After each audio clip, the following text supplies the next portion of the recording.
qui est cardiologue d'intervention au CHUM à la Cité de la Santé de Laval, qui est professeur agrégé de médecine à la faculté de médecine de l'Université de Montréal. Puis je vais, plutôt que de mal le présenter, je vais le laisser se présenter. Voilà, on est pour une cinquantaine de minutes avec François. Il y aura des questions qui pourront être posées à la fin de la rencontre. Merci. Merci beaucoup, Jérôme. Bienvenue à tous pour cette participation. C'est un privilège de rencontrer une audience aussi relevée. Donc, ce que je vais te présenter sur la cinquantaine de minutes qui s'en vient, c'est un petit peu mes vues sur la question de cardiologie environnementale ou comment est-ce que finalement un cardiologue d'intervention qui était entraîné à planter des stents, je trouve qu'il est aussi pertinent au point de vue santé publique que de planter des arbres. Pour la diapo suivante. Merci. Alors ça, c'est mon habitat naturel, si vous voulez, une salle de cathétérisme cardiaque. Je l'appelle ma PlayStation. Si ça vous intéresse, vous pouvez en trouver une sur eBay pour 4 millions de dollars. Et c'est actuellement l'outil le plus performant qui a été créé dans l'humanité pour comprendre, traiter, soigner, diagnostiquer la maladie cardiovasculaire. Et c'est dans cette salle-là, dans ce laboratoire de cathétérisme cardiaque, 24 heures sur 24, 7 jours par semaine, on traite des crises aiguës d'infarctus. Et en fait, l'infarctus, c'est une des manifestations d'une maladie qui est une plaie mondiale qui s'appelle l'athérosclérose. L'athérosclérose, c'est ça qui bloque les artères, c'est ça qui cause les infarctus, c'est ça qui cause les AVC, et c'est la première cause de mortalité de la planète. Et qu'est-ce que c'est l'athérosclérose? Donc, je ne sais pas si on voit mon pointeur. On devrait avoir un pointeur. C'est une plaque d'athérome qui obstrue, j'appelle ça plus vulgairement une espèce de rouille artérielle qui finit par bloquer les artères et qui est donc la première cause de mortalité tant par ACV que par infarctus aigu. Comme c'est devenu un peu l'ennemi public numéro 1, il y a des études qui ont commencé, surtout à la fin des années 50, et la plus vénérable et la plus respectée d'entre elles, c'est l'étude Framingham, d'où on a tiré beaucoup d'enseignements. Et les facteurs de la maladie vasculaire sont l'hérédité, le diabète, le tabac, le haut cholestérol, l'hypertension, la sédentarité, l'obésité et le stress. Et ça, c'est du béton, c'est ce qu'on m'a appris à la faculté de médecine, c'est ce qu'on enseigne à nos étudiants de médecine. Et les études les plus récentes, comme notamment l'étude Interheart, confirment toutes ces données. Toutefois, dans une question de perspective cardio-environnementale, j'ai été amené à lire des documents qui m'ont vraiment stupéfié, dont cette statistique de l'Organisation mondiale de la santé qui a été publiée en 2008. C'est une diapositive un petit peu complexe, mais je vais vous la résumer. On va prendre des barres du côté noir. C'est la mortalité cardiovasculaire chez les hommes de 25 à 64 ans. Et tout ce qu'on voit, ce sont tous les pays d'Europe où ça a été recensé. Et je vais mettre un peu plus gros les principaux, à savoir Suisse, Autriche, Pologne, Russie. Et on voit que le taux de maladie cardiovasculaire passe de 60 à 750 par 100 000 habitants selon l'endroit où on vit. Et cette statistique-là m'a complètement ahuri, notamment pour certaines données. Si vous prenez la France, qui a un taux de mortalité cardiovasculaire de 68 par 100 000 habitants, on pourrait l'expliquer par différents facteurs de risque. Prenons par exemple le tabagisme, qui est de 25 en France. En Russie, il est de 33 %. Or, ceci ne suffit pas donc à expliquer simplement les facteurs de risque conventionnels, et c'est là qu'on se rend compte qu'il y a une question environnementale, une question de l'endroit où on est. Ils n'ont pas de son. Il y a un paquet de messages qui ont régler ça.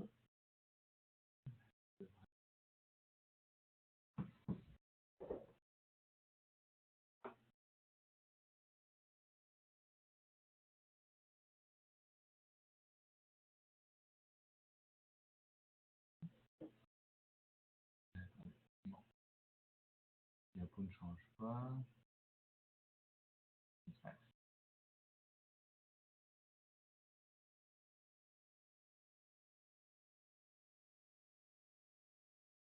Bon, excusez-moi, plusieurs personnes ont l'air d'avoir des problèmes, donc on va juste regarder comment on peut régler ça. Partager l'écran.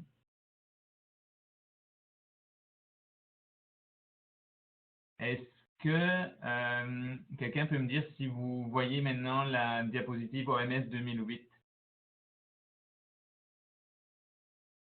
OK.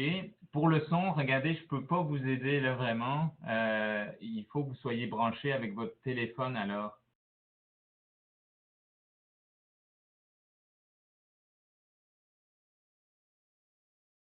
Attendez.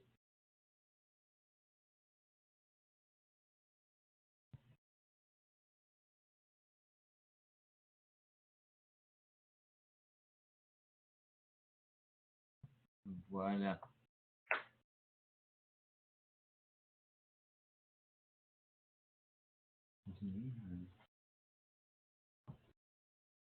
OK, ben, je vais reprendre là en souhaitant qu'il y ait plus de que vous puissiez suivre, évidemment. Donc, au total de tout ça, on doit redéfinir un peu notre perspective, à savoir pourquoi l'athérosclérose, et on reprend trois triades.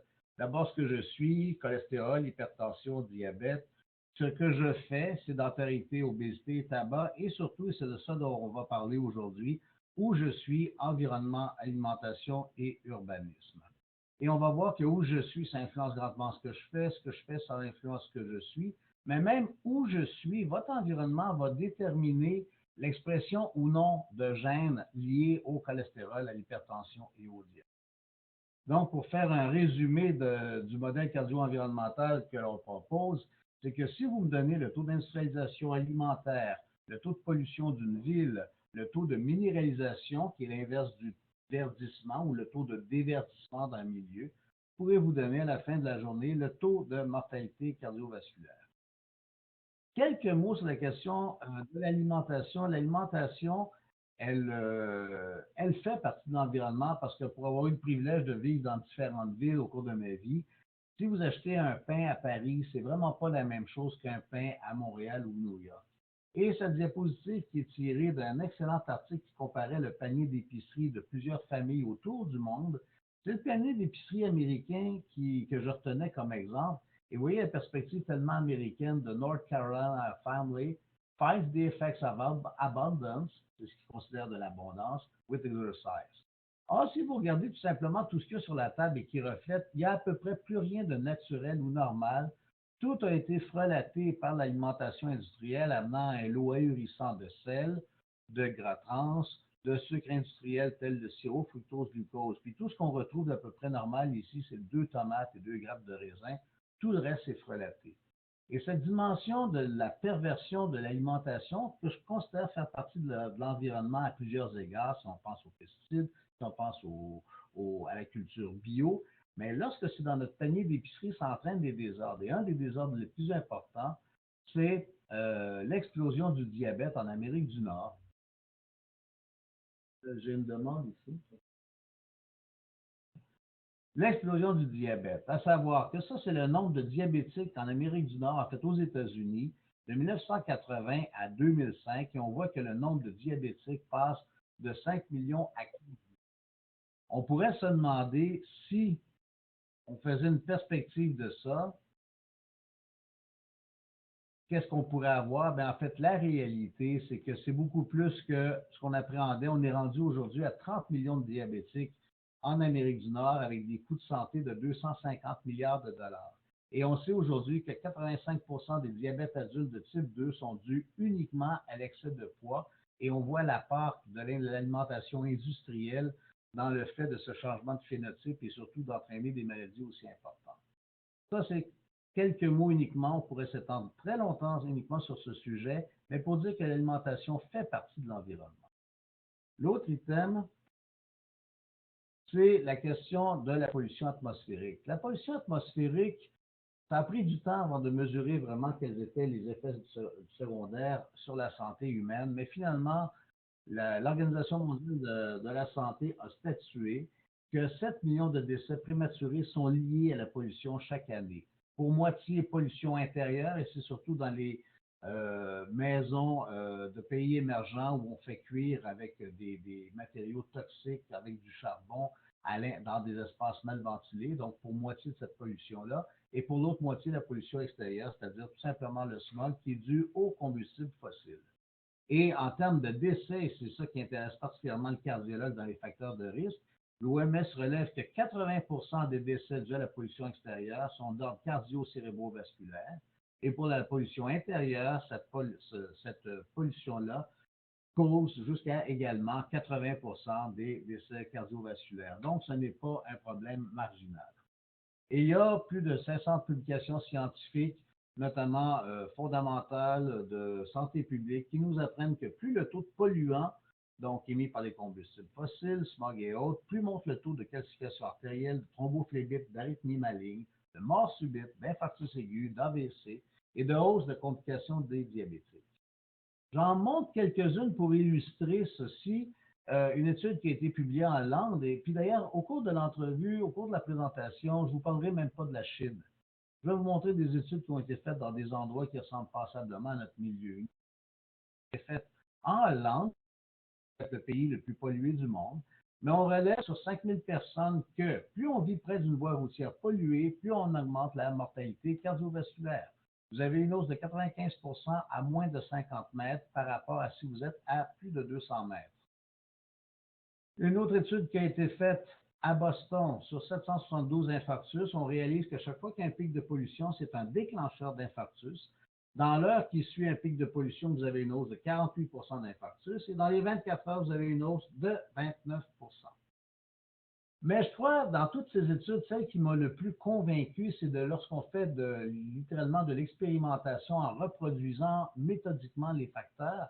Et il y a une expérience qui a été faite à l'Université Columbia, à New York, par un des cardiologues les plus renommés de la planète en recherche fondamentale, c'est de comparer deux groupes de souris, une première avec une diète normale, une deuxième avec une diète grasse, un peu fast-food, et de sacrifier les souris à 6 mois et de regarder de quoi ont l'air leur aorte.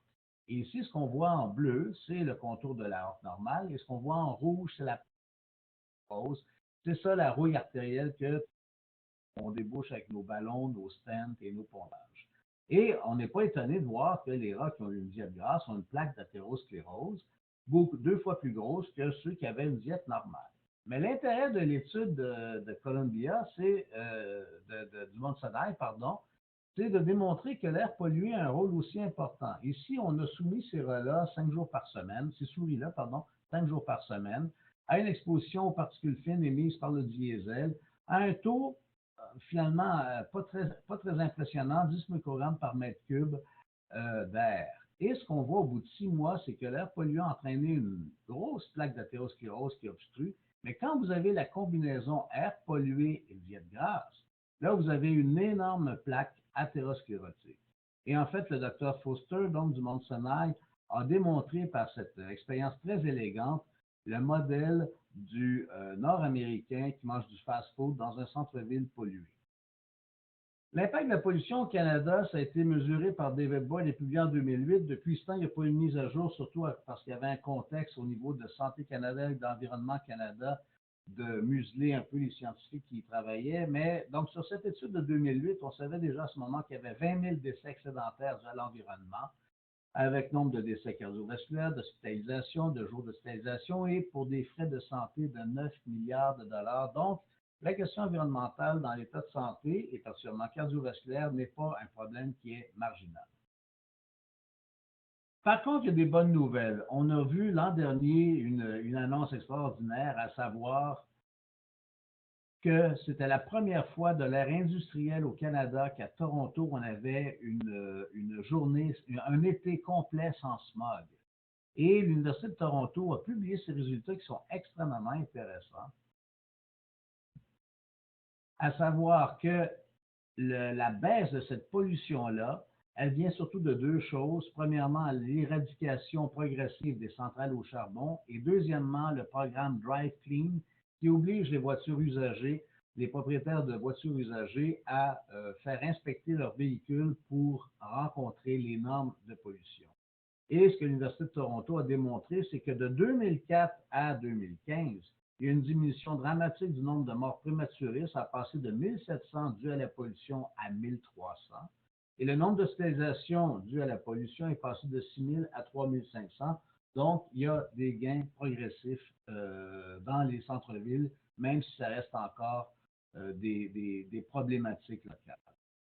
La question également des îlots de chaleur urbains en termes d'un milieu, on y est de plus en plus conscient, surtout depuis la grande canicule d'Europe en 2003. On le rappelle, lors de cette canicule, les centres-villes bétonnés et surchauffés ont fini par amener un total de 70 000 décès excédentaires au cours d'un seul été sur des épisodes de canicule et dont l'effet était le plus sensible dans les îlots de chaleur urbains. Et évidemment, Montréal, comme ville de type nord-américain, n'échappe pas à ça. Et on a un peu l'impression qu'il manque d'optique, à savoir de pouvoir faire un aménagement qui respecte des normes sociales et de logeabilité, mais également garde de la nature, une nature urbaine autour de nous. On a souvent l'impression que les entrepreneurs ont une courte vue et, dès qu'ils voient un espace naturel, c'est pour le transformer en carré d'asphalte et le béton. Et c'est peut-être pour ça que lorsqu'on regarde par Google Maps la surface de Montréal, on se rend compte que c'est extrêmement désertifié par rapport aux espaces verts environnants. Pourtant, on est capable d'avoir des exemples de cités où on garde une verdure et une activité économique profitable. Je pense que le plus bel exemple dans ça, ou un des très beaux exemples dans quelque chose qui se compare à Montréal, c'est-à-dire une cité qui est nordique, une cité qui est insulaire, une cité qui est entourée d'un archipel, une cité qui regroupe 1 million de personnes, et c'est Stockholm. Et on voit que cette cité, dans la même perspective Google Maps qu'on a fait pour Montréal, qu'on a réussi à garder de la verdure tout autour et tout au milieu des activités. Puis effectivement, quand on regarde Stockholm, on voit que c'est une cité à l'européenne, c'est-à-dire que c'est bâti sur le mode plus fourmilière que termitière. Je m'explique, fourmilière, c'est qu'il y a une élévation, mais qui est répartie, tandis que termitière, c'est très bas et tout à coup, ça s'érige en gratte-ciel, un peu comme Los Angeles ou Shanghai. Donc, les villes européennes, avec un mode plus fourmilière que termitière, réussissent à concentrer des espaces verts de façon plus facile que des centres-villes remplis de gratte-ciel. Je vous amène également à Genève en termes de modalités, en termes de modèles de cité cardioprotectrice. Évidemment, et je vous présente ici ma fille qui a étudié 3 ans et pour démontrer son seul et unique moyen de transport. Et on n'a vraiment pas besoin d'autre chose à Genève, tant toute la commodité pour les piétons, le transport actif, les systèmes de train, les systèmes électriques font que cette ville est littéralement un des modèles cardioprotecteurs en termes tant de transport actif qu'en termes de protection de l'environnement en diminuant les combustibles fossiles.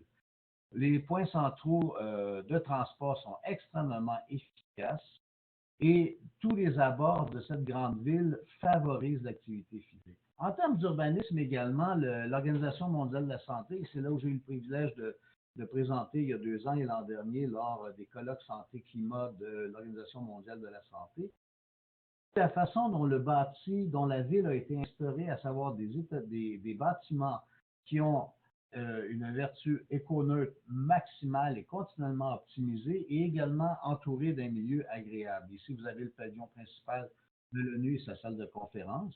Ici, vous avez ONU-SIDA et puis dans tous les cas, c'est un camping où travaillent des milliers de scientifiques et dans un décor tout à fait pour la qualité de vie.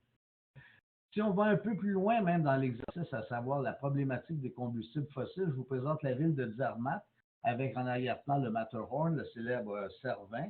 Et cette ville a ceci de particulier, c'est qu'il n'y a aucune voiture à essence dans la ville. Tout est électrifié, c'est ou bien le transport actif, ou bien des véhicules électriques, ou bien même des chevaux. Mais il n'y a aucun véhicule avec une émission de combustible fossile pour une raison simple. Il y a quelques années, Zermatt était emprisonné dans sa cuvette avec du smog à cause de tous les véhicules. Et pour garder son charme d'air frais et comme site de villégiature en montagne, la communauté a décidé de frapper un grand coup et de bannir toute forme de combustible fossile, hormis des exceptions, par exemple des excavatrices. Si on vient de façon un peu plus large, donc sur un autre vecteur, à savoir la question du verdissement, la question de l'arbre, c'est littéralement l'allié du cardiologue à grande échelle. On sait que, et tous les ingénieurs, tous les architectes du paysage vous le confirment, l'arbre est un climatiseur naturel, comme par soleil, comme par vent. Ça entraîne des baisses de combustion, de chauffage de 15%, baisse de demande de climatisation de 30%. Pour le cardiologue, peut-être, c'est que c'est un grand, et on le reconnaît maintenant, c'est un grand dépollueur de molécules nocives. C'est un grand filtraire. Autant on reconnaît maintenant que l'eau est filtrée par les forêts, et c'est pour ça que New York a acheté toutes les forêts autour des monts Catskills, parce que les lacs des monts Catskills, c'est la réserve d'eau de New York, donc ils ont complètement protégé les forêts environnantes pour garantir l'eau la plus propre possible. Mais l'arbre fait exactement la même chose, les forêts font exactement la même chose avec l'air. Un grand arbre va absorber 7000 particules fines par litre d'air par jour. Un hectare va absorber 15 tonnes de smog par an. Et je vais le démontrer un peu plus loin. Il a été démontré qu'aux États-Unis, l'ensemble des arbres extrait 17 millions de tonnes de smog par an. Et le fait d'extraire activement 17 millions de tonnes de smog par an, ça fait une baisse de coût de santé de 6,8 milliards de dollars si cette pollution avait été effectivement présente. Donc, la science est au rendez-vous à savoir comment est-ce que ces arbres extraits, on passe les détails, mais on sait que c'est par absorption, par impaction, et qu'il y a même un métabolisme des molécules nocives telles le dioxyde de soufre, le dioxyde d'azote, l'ozone, les particules fines, où l'arbre nous protège et dépollue l'air de ces polluants toxiques pour la santé humaine.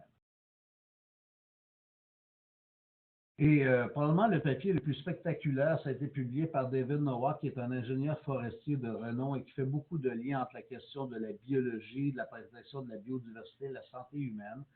Et ça a été publié il y a déjà 2 ans et qui démontre ceci. Donc, c'est l'extraction de la pollution sur le territoire américain et comme conclusion, les effets de santé humaine, une épargne de 6,8 milliards de dollars en termes de soins de santé. Si on va du côté japonais, les Japonais, depuis 1983, préconisent ce qu'on appelle le Shinrin-yoku, ou le bain d'arbre comme une mesure de santé publique. Ça, c'est la perspective asiatique qui estime que le fait d'être exposé aux arbres donne une meilleure santé, une meilleure longévité, un meilleur bien-être. Et les scientifiques japonais ont voulu aller plus loin dans cette impression culturelle et qu'on pourrait qualifier de folklorique, à savoir de soumettre des volontaires sains, des jeunes universitaires, plusieurs centaines, à différents milieux, soit urbains, citadins ou en forêt, et soit assis ou en marchant, et de comparer les répercussions sur les mesures des paramètres du système nerveux autonome, du système immunitaire, du système cardiovasculaire. Et ce qu'on réalise, c'est qu'en forêt, comparativement en ville, chaque volontaire sain étant comparé à lui-même, le taux de cortisol s'abaisse quand on est en ville, en forêt, la fréquence cardiaque s'abaisse en forêt et la pression artérielle s'abaisse en forêt. L'explication de ces scientifiques japonais, c'est que les phytostérols, les protéines arboricoles que l'on respire, puis qui donnent, vous savez, les odeurs si caractéristiques des forêts, ont un effet lignifiant sur plusieurs de nos systèmes, dont le système cardiovasculaire. Mais tout ça, c'est des dérivés où on peut avoir des doutes quant à la finalité. Est-ce que oui ou non, ça a un effet significatif sur le plan épidémiologique, sur le plan des populations? Et là, je vais vous amener en Écosse pour présenter les travaux de Richard Mitchell, Frank Popham. J'ai eu le privilège d'aller rencontrer Mitchell à son bureau à Glasgow. C'est un chercheur de première force. C'est déjà un assez vieil article, mais je pense qu'il est trop peu connu, mais en tout cas le plus puissant dans cette démonstration. C'est est-ce que si on est exposé au verre, il y a un effet mesurable en termes de santé? Donc, ces deux chercheurs-là ont compulsé pendant 5 ans, de 2001 à 2005, tous les dossiers médicaux qui sont tous informatisés sur une banque centrale à cause du système d'assurance maladie de la Grande-Bretagne. Et ils ont relevé donc l'évolution de 40 millions de citoyens britanniques non retraités. Ils ont fait exprès d'éliminer les patients âgés parce que ça fait une distorsion. On va tous mourir à 80 ans ou à peu près. Donc, d'éliminer la distorsion causée par le fait de la fatalité inéluctable et de regarder les mortalités entre la naissance et l'âge de la retraite. Ils ont relevé 360 000 certificats de décès. Et là, ils ont divisé ces 40 millions de citoyens en 4 quartiles selon le revenu. Et on sait malheureusement que, comme disait Yvon Deschamps, mieux vaut être riche et en santé que pauvre et malade. Et ça reste encore, même dans les pays les plus sociaux-démocrates, une donnée qu'il faut vraiment corriger. Mais l'intérêt de l'étude, c'est que ça a été divisé en 5 quintiles selon l'exposition au milieu vert. C'est-à-dire quand c'est bas, c'est 1 et quand c'est très vert, c'est 5. Et les résultats sont ceux-ci pour les 40 millions de citoyens suivis. C'est qu'on voit ici du groupe 1 au groupe 5, du moins vert au plus vert, c'est-à-dire du bétonné minéralisé de centre-ville jusqu'à la pleine campagne. Et le groupe 1, on voit les 4 quartiles selon le revenu, donc du plus riche qui est la ligne de base dans tous les cas, jusqu'au plus pauvre qui est la colonne rose. Et ce qu'on voit, c'est que plus on est en milieu vert, plus la différence de mortalité, on parle d'infarctus et d'AVC ici, donc plus on est dans un milieu vert, on voit diminuer de moitié la différence de mortalité cardiovasculaire que l'on observe dans un milieu urbain. Au total, donc, on voit pour tout le monde, toute classe confondue, une réduction globale de 6 de mortalité dans les milieux les plus verts, mais surtout une réduction de moitié, c'est-à-dire de 219 à 154 de la différence de décès observée entre les pauvres et les riches.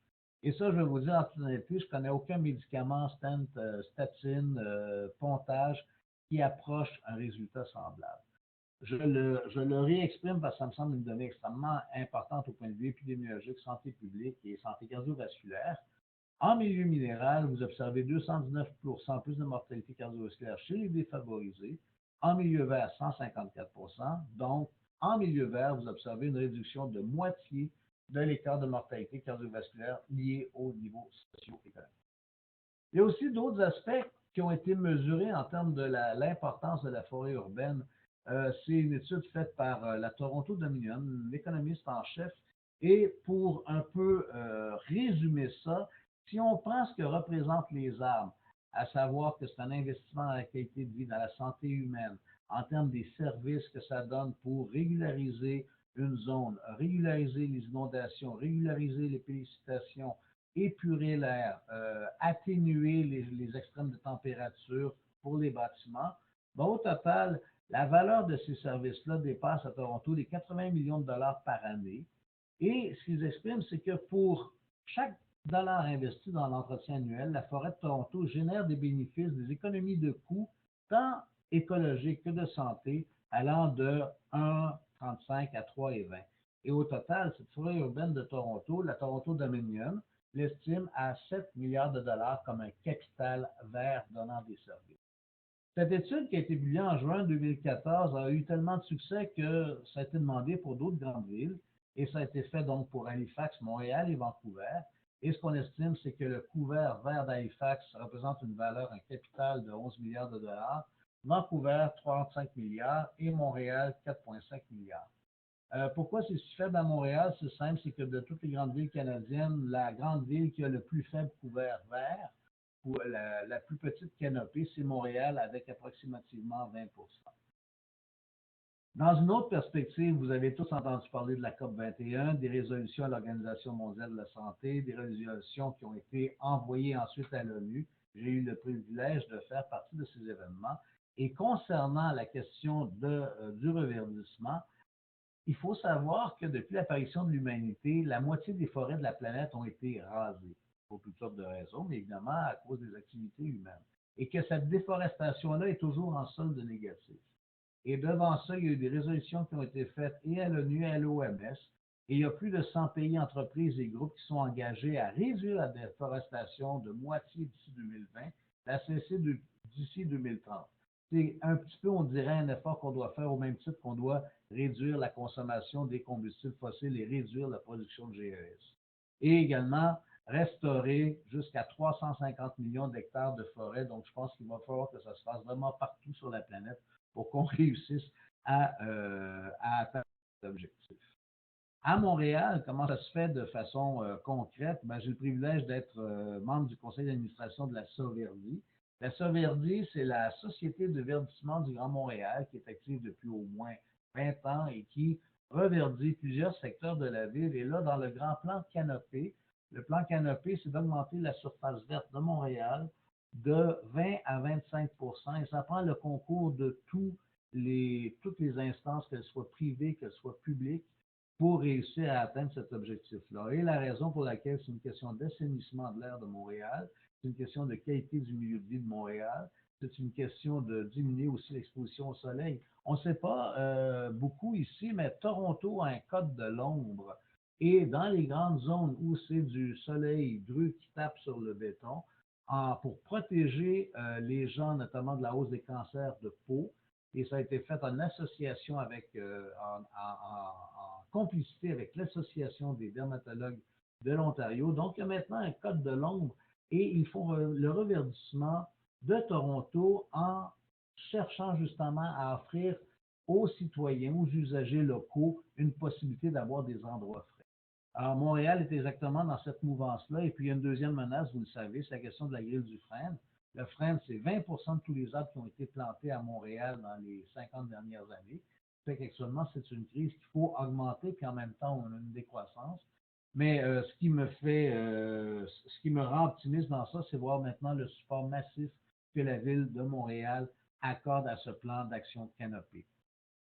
Et pour illustrer justement le genre d'évolution citadine, je vous présente un coin de rue qui n'est pas très loin de chez moi, où auparavant c'était une forêt, dans le quartier Val-des-Arbres. Et là, ce que vous avez devant vous, de ces bâtiments-là, ils ont complètement rasé le boisé qui était sur ce coin de rue-là. Et ce sont 3 institutions de santé. Et ça montre exactement le genre d'errance nord-américaine d'avoir simplement asphalte, petits coins de gazon et bâtiments complètement dénudés en termes de lutte contre les changements climatiques. Et de l'autre côté de la rue, en diagonale, ce que vous avez, c'est le salon funéraire qui répond parfaitement aux normes en termes d'augmenter la canopée. Alors, trouvez l'erreur. La chose qui m'a le plus stupéfié en termes d'aménagement vert aussi, c'est l'aménagement du cimetière où on dit qu'on travaille pour votre qualité de vie. Et il y a une question aussi d'implantation, de façon de faire, de construire, puis de regarder qu'est-ce qui se passe autour, comment est-ce qu'on intègre notre bâtiment, que ce soit un bâtiment municipal ou que ce soit un hôpital, comment est-ce qu'il est intégré par rapport à d'autres exemples assez extraordinaires. Par exemple, ici, c'était le dernier plan, la dernière vision de Steve Jobs pour les nouveaux bâtiments d'Apple en Californie. Et il préconisait donc cette structure très aérée, très connective, mais à l'intérieur et entourée d'un îlot urbain vert. La même chose pour Lucasfilm, pour George Lucas, à savoir que les nouveaux studios de Lucasfilm ont été établis de cette façon-là, reprenant un peu ce que les grands architectes américains comme Frank Lloyd Wright établissaient un lien entre la nature et le véhicule. Un autre exemple d'une grande société, c'est à savoir Facebook. Ici, Mark Zuckerberg est en train de considérer les plans des nouvelles installations de Facebook en Californie. Il va marquer la quantité de toits verts, de nouvelles énergies, de géothermie. Il voulait littéralement créer un quartier éco-neutre le plus spécifique possible. Donc, on voit 3 grands visionnaires s'orientent vers cette complémentation entre le bâti, entre l'empreinte écologique des bâtiments et notre milieu. À Montréal, on pourrait penser que les urbanistes ne savent plus comment donner de la tête devant les dynamiques qu'on a, mais on a beaucoup d'exemples qui sont extrêmement positifs et salués, notamment la bibliothèque du Boisé de Ville-Saint-Laurent, qui est un chef-d'œuvre au point de vue à la fois énergétique, à la fois écologique, à la fois en relation avec les transports actifs, les transports en commun, en relation avec un boisé. Ça fait un point central à Saint-Laurent qui est absolument extraordinaire et pour lequel ça a été le seul bâtiment à recevoir un lit de platine. Et il y a eu, au cours de cette même manifestation, une signature, une entente avec l'Agence mondiale de la biodiversité, dont les locaux sont à Montréal. Il y a aussi d'autres exemples, par exemple l'éco-campus Hubert-Reeves que supporte Technoparc avec Ville-Saint-Laurent, où on a à la fois une combinaison de bâtiments de très haute technologie, ça a également une intégration avec une protection d'un milieu naturel. Et ça, c'est en plein milieu géographiquement de la ville de Montréal, à 2 pas de l'aéroport Trudeau. Et plus près de chez nous, on a également l'éco-campus campus Outremont, Montréal, dont les débuts se font lentement, mais qui montre avec 3 stations de métro, avec la gare de banlieue et prochainement bien d'avoir une unité de haut savoir qui va faire la part entre la construction écologique, l'intégration d'une forêt urbaine, la connectivité avec tout le réseau métro, transport régional de banlieue et de faire un lieu, une cité universitaire qui prêche par l'exemple en termes d'établir une cité carboneutre.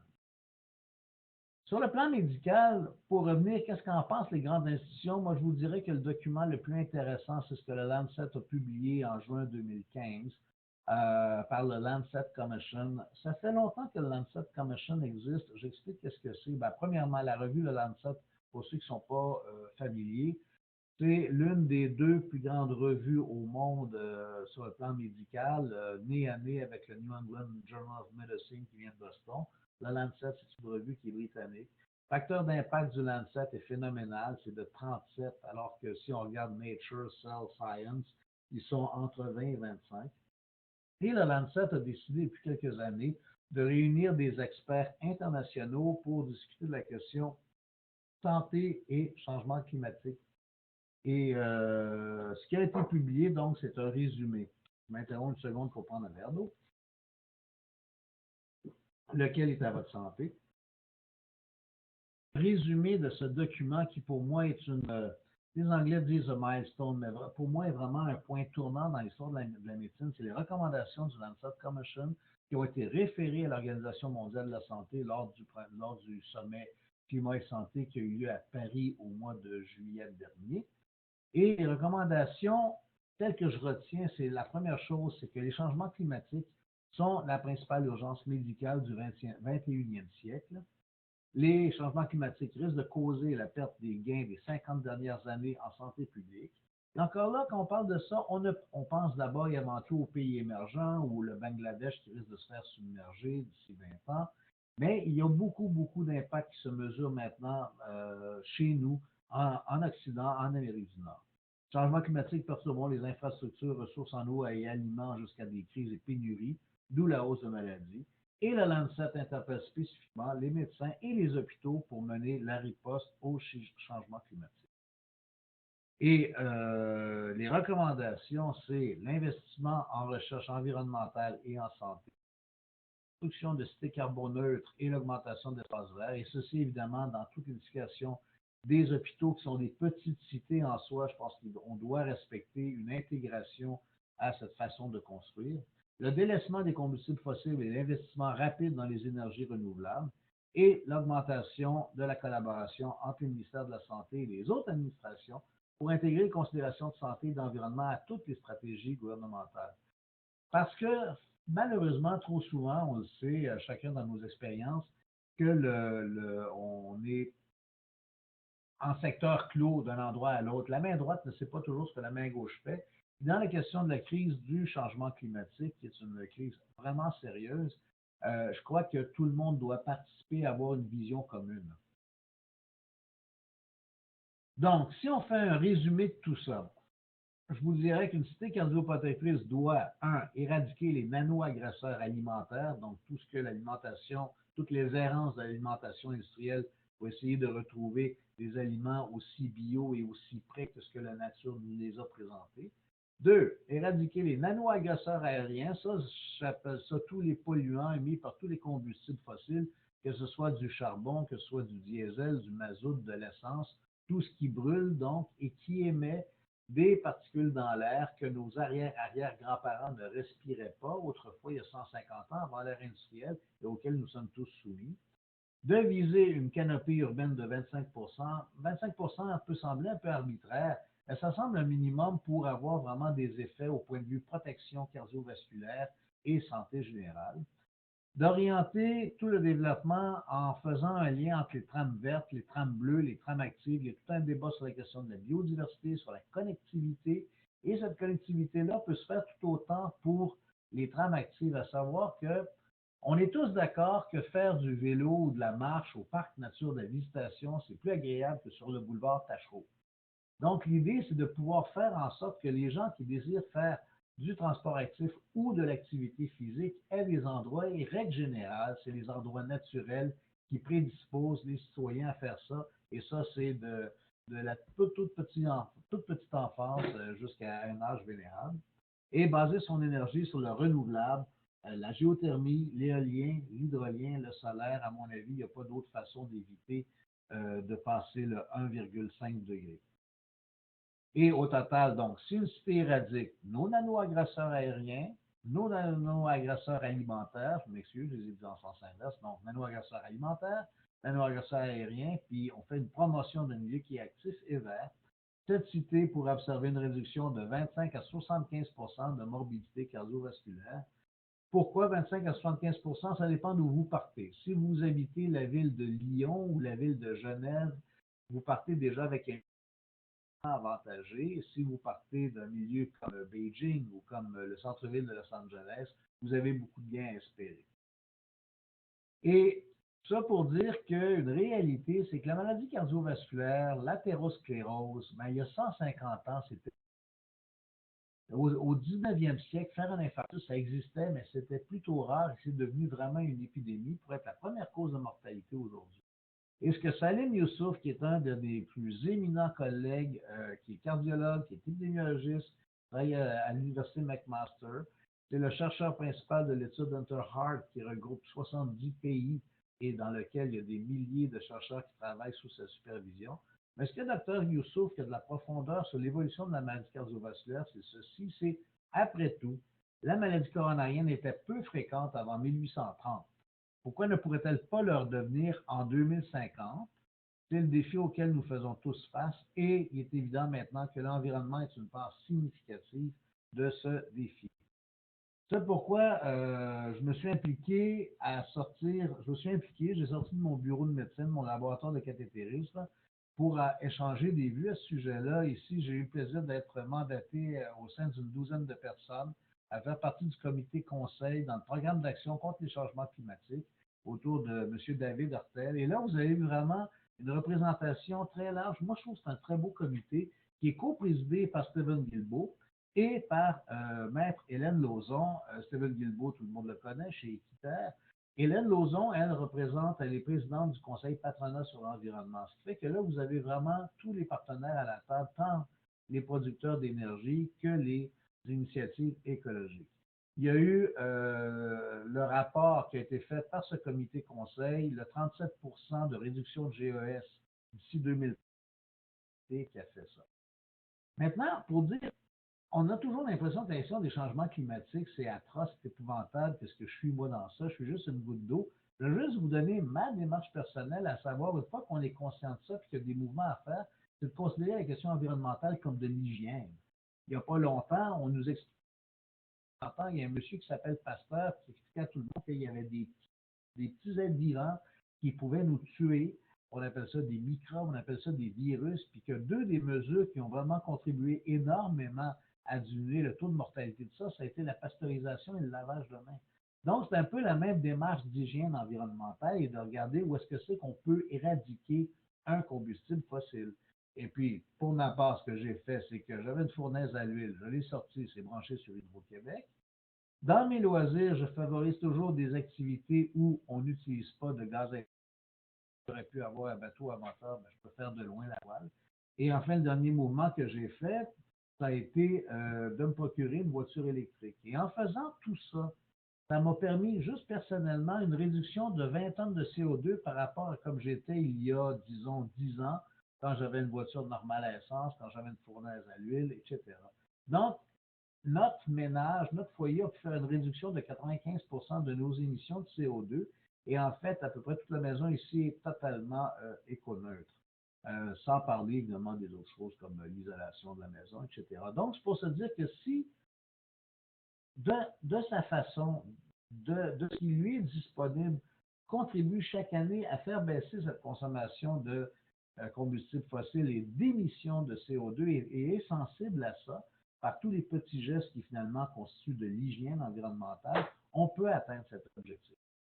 C'est pour ça aussi que je suis impliqué dans plusieurs schémas d'aménagement, dont celui de la ville de Laval, qui est absolument extraordinaire, qui s'appelle l'Urbaine de la Nature. Il y a des collaborations maintenant entre différents comités environnementaux, dont le comité conseil de l'Ontario, auquel on se joint depuis 1 an maintenant. Nous avons des discussions pour faire avancer. Plus il y a de gens qui sont impliqués dans cette démarche contre les changements climatiques. Ici, on voit M. Hurtel avec Glenn Murray, qui est le ministre de l'Environnement de l'Ontario et qui est vraiment une personnalité extrêmement proactive dans ce domaine. Et ça, c'est le plan quinquennal de l'Ontario. Enfin, je vais faire une couple de présentations permettant, qui dérivent de ça en termes d'implication sur la santé environnementale, une exposition que je vous invite à voir, c'est gratuit, c'est au Jardin botanique de Montréal, Dialogue sur l'arbre où un biologiste, un cardiologue et un peintre présentent leur vue croisée sur les bienfaits de la nature de la forêt urbaine. Il y a la Journée de l'arbre de la santé qui en arrive à sa 9e édition demain, le 21 septembre, et maintenant ça s'est propagé dans toutes les régions du Québec. Et je remercie notamment Synergie Santé Environnement de faire la promotion chez les hôpitaux qui font appel à leurs conseils. Et dans 2 semaines, la semaine suivante, la Journée de l'arbre, il y a le Congrès canadien sur la forêt urbaine 2016. Très prestigieux congrès qui va regrouper en nature, architecte du paysage, botaniste, planificateur de cités, et ça a lieu à Laval, au Sheraton, du 26 au 29 septembre. Plusieurs conférenciers de haut niveau, dont Céline Cousteau, petite fille du commandant Cousteau, Boukhar Diouf, visioconférence d'ouverture avec Hubert. Je pense que ça va être un événement très relevé. Et enfin, pour ceux qui ont faim d'avoir un peu plus d'explications au-delà de ce que j'ai pu vous livrer en à peu près 3/4 d'heure, mais tout ça est écrit, tout ça est publié en français dans Planète Cœur, qui a été publié aux éditions du Multimonde et du CHU Sainte-Justine en 2011. Et il y a eu la mise à jour et traduction, parce qu'entre 2011 et 2014, ça a été vraiment un feu roulant des données supportant le modèle cardiovasculaire. C'est Planet Heart qui a été édité chez Greystone Books de Vancouver et qui a été finaliste, un des 3 finalistes pour le prix Glenn Anderson Award, qui était pour moi une magnifique reconnaissance de ce modèle cardio-environnemental, à savoir, c'est finalement faire un peu, en cette ère d'Olympique, c'est faire un podium pour la meilleure publication scientifique du Canada en 2014. Ça résume l'essentiel de ce que j'avais à vous présenter. Je vous remercie d'avoir été là et d'avoir pris ce temps-là. Et je suis disponible évidemment pour toute question, interaction, etc. Je vais laisser Jérôme piloter l'affaire. Oui, mais merci beaucoup François, toujours très très intéressant. Moi, ce que je vais juste faire, c'est vous permettre de poser des questions. Donc, voilà. Donc, logiquement, vous devriez être capable de poser des questions au téléphone. Allons-y, que le premier se lance.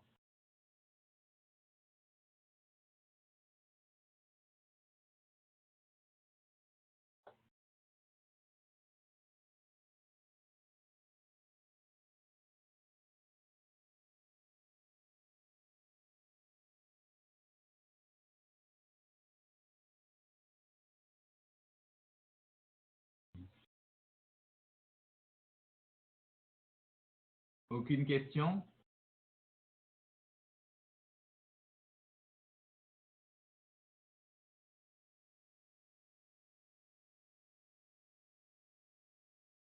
Je vais en poser une. Alors, François, tu de l'avoir. François, on est de l'arbre de la santé. Est-ce que tu pourrais un peu brièvement ce que vous avez fait depuis les 9 dernières éditions, puis à peu près quels établissements de santé sont impliqués là-dedans? Ah, ben, ça a commencé d'abord relativement modestement à la Cité de la Santé à Laval, où on avait ouvert, le CHUM avait ouvert un laboratoire de cathétérisme cardiaque de haut niveau technologique, dont autant on pouvait amener de la médecine high-tech à Laval, autant je me rendais compte sur le site de Laval, qui était autrefois une forêt, l'ancienne façon de développer ce campus, qui est un beau campus. Et c'est simple, c'est une forêt. J'allais jouer là quand j'étais petit bonhomme. Et puis, ils ont tout rasé, ils ont construit des bâtiments. Et là, donc, on a convaincu la direction générale, la direction des services techniques de faire le reverdissement, un peu comme tous les autres institutions de Laval procèdent à ce reverdissement-là.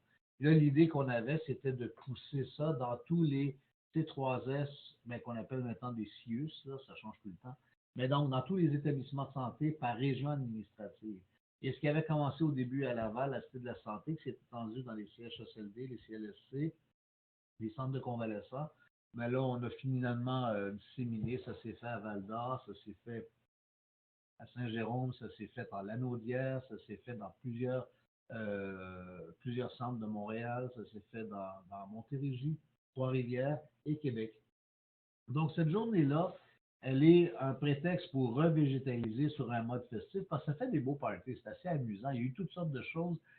utilisant ce prétexte-là, on a même vu des étudiants de médecine de la faculté, le campus Mauricie à Trois-Rivières, aller planter dans des cliniques et en même temps faire connaissance des gens sur lesquels, qui travaillaient dans ces cliniques. Ça faisait un peu comme une exploration du milieu pour voir où est-ce que c'est qu'ils aimeraient travailler à la suite. Alors, ça a permis toutes sortes de rencontres de tout niveau. Ça a été des événements aussi, que ce soit dans les unités de soins palliatifs, c'était très touchant. Dans les écoles, parce que là, les psychologues et les orthopédagogues et tous les services médicaux qu'on donne aux écoles, c'est eux qui ont été faire les plantations dans les milieux primaires. Donc, c'est une journée qui est festive pour souligner l'importance de l'arbre. La deuxième chose, c'est surtout aussi un prétexte pour passer des messages environnementaux qui sont moins sexy. Il y a des choses qui sont incontestables, mais il faut faire un bilan annuellement au point de vue de où est-ce qu'on en est dans notre empreinte écologique, qu'est-ce qu'il y en est dans notre recyclage, dans nos trois, qu'est-ce qu'il y en est dans l'évolution justement de notre institution, parce que les hôpitaux, c'est gros, c'est énorme, et ça consomme énormément. Et la question de l'enfouissement, de jeter, de recycler, notre priorité était d'éviter la contamination, d'éviter les microbes et tout. Donc là, il y a vraiment un changement de cap qui se fait, et puis la journée de l'arbre est un des éléments par lequel on peut diffuser les bons coups qu'ont fait notre institution dans les dernières années. Alors, c'est un peu ça. C'est une sensibilisation à la santé environnementale. C'est une journée festive qui est party. C'est une journée auquel on augmente l'attachement à notre institution. Et c'est une journée également où on applique littéralement une des prescriptions du Lancet Commission, à savoir reverdir localement. C'est toujours pareil. C'est penser globalement et agir localement. Et ça donne aussi l'exemple comme bon citoyen corporatif dans la ville autour de nous. Voilà, c'est à peu près ce que représente la journée de l'art. Merci. Donc là, je vois, il y a plusieurs questions qui sont passées par le chat. Donc, que pensez-vous de la pollution à l'intérieur des maisons avec les nouveaux matériaux et les nettoyants? Ah, ça, c'est un domaine dans lequel je suis moins familier, à savoir que de façon globale, l'intérieur des maisons, c'est beaucoup assaini. Si vous comparez les maisons de Montréal de 1900, 1950, puis aujourd'hui, il n'y a aucun doute que ça s'est beaucoup assaini. Mais à l'occasion, on a des surprises, certains contaminants, des nouveaux matériaux, comme des retardeurs de flammes, etc. Et c'est des fois à la suite qu'on se rend compte qu'on a introduit un matériau qui donne des problèmes. Donc, devant ça, moi, ma réaction, c'est qu'il devrait y avoir plus d'investissement en termes de santé environnementale quand on se pose une question, est-ce que le produit X induit la maladie Y? Subventionné parce qu'on voit que tous les fonds actuellement, ça va à la médecine génique à coût de milliards de dollars. Puis je rien contre, au contraire, le projet génome humain, le projet Carthagène, c'est important. Mais il y a une débalance entre l'investissement qu'on fait en recherche environnementale. Donc, la question de la pollution, on vit mieux qu'on n'a jamais mieux vécu.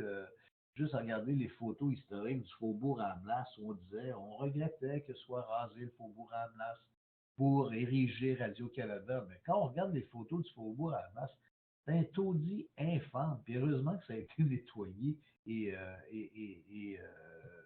littéralement rendu salubre. Il y avait une autre question aussi, comment faire pour sensibiliser mes voisins qui n'arrêtent pas de mettre de la roche, de l'asphalte et couper les arbres? Moi, pour moi, c'est une question d'éducation générale, d'éducation populaire. Et puis, il faut qu'il y ait d'abord et avant tout une question de réglementation par la ville qui doit faire protéger un taux d'arbres sur un territoire et puis d'éviter qu'on se transforme en centre-ville nord-américain où c'est juste une compétition d'asphalte et de gratte-ciel qui est à peu près le malsain comme milieu de vie. Si on compare, par exemple, à des villes comme Londres, comme Paris, comme Stockholm, comme Barcelone, les espèces de canyons urbains qu'on voit à Cleveland ou Atlanta, c'est quelque chose qui est... Mais ça, c'est une question de formation globale. Et puis, ce qu'on peut faire, et particulièrement dans le milieu, il y a assez de souplesse dans le milieu québécois pour faire en sorte qu'on respecte des nouveaux critères, des nouveaux règlements, des nouvelles, d'observer une intégration harmonieuse du développement euh, urbain, du développement économique, mais également une protection d'une qualité de milieu. D'ailleurs, c'est quelque chose qui me frappe toujours. Plus un milieu est riche, où que ce soit, plus un milieu est riche, plus il est vert. Partout, partout au monde. C'est ça. Et pourquoi? Ben, on dirait que les riches ont compris qu'une bonne façon de se protéger, c'était d'avoir un milieu vert. Puis c'est pas uniquement parce que ça fait joli. Alors moi, je pense que c'est en propageant un maximum d'informations comme ça qu'à un moment donné, il y a des gens qui disent, bon ben, on veut plus vivre en forêt, c'est normal, on veut vivre en ville, mais je pense qu'il ne fallait pas chasser la forêt de la ville. C'est le compromis à faire. Voilà. Qu'est-ce qu'il y avait? Que pensez-vous des impacts écologiques sur la santé liés à la consommation de viande? Oui, ben votre question, en fait, votre question a été bien analysée par des groupes comme, par exemple, l'Équiterre. C'est évident qu'il y a une espèce de poussée à la consommation, surtout dans le régime nord-américain. Where's the beef? Qu'on a l'impression que ce qui est bon, c'est le gros steak, la grosse viande. Mais on sait bien qu'au point de vue consommation d'énergie, consommation d'eau, émissions de gaz à effet de serre, toute la consommation liée à manger une livre de bœuf est absolument ahurissante quand vous comparez à peu près à tous les autres produits. Donc, sans devenir des végétariens stricts, parce que ça, bonne chance à celui qui voudrait avoir ça comme mission, mais simplement de se rendre compte que quelques grammes, quelques onces de viande par jour suffisent amplement et que ce n'est pas nécessaire d'avoir un steak de 16 onces pour devenir un homme. Mais encore là, c'est une question d'avoir des formules qui sont agréables et qui remplacent bien le plaisir de manger, parce qu'on ne peut pas uniquement fournir des solutions qui moralement sont adéquates. Du point de vue du goût, du palais, du plaisir associé au fait de manger, puis du choix ahurissant qu'un Nord-Américain peut avoir, il faut tenir ça. Il faut tenir ça en compte. Mais la question de la consommation de viande, c'est une évidence. C'est bien reconnu tant au point de vue d'augmenter le risque de maladies cardiovasculaires que la consommation, le poids, l'empreinte énergétique que ça met. Donc, et puis, je vais reprendre un peu ce que Laure Varidel disait, acheter, c'est voter. Donc, on achète de la viande, mais on peut restreindre et faire des remplacements du côté fruits, légumes, légumineuses qui en sont bien pourvus. Merci beaucoup. Donc, dernier appel. Est-ce qu'il, dans les personnes qui sont encore en ligne, il y avait encore une dernière question à poser?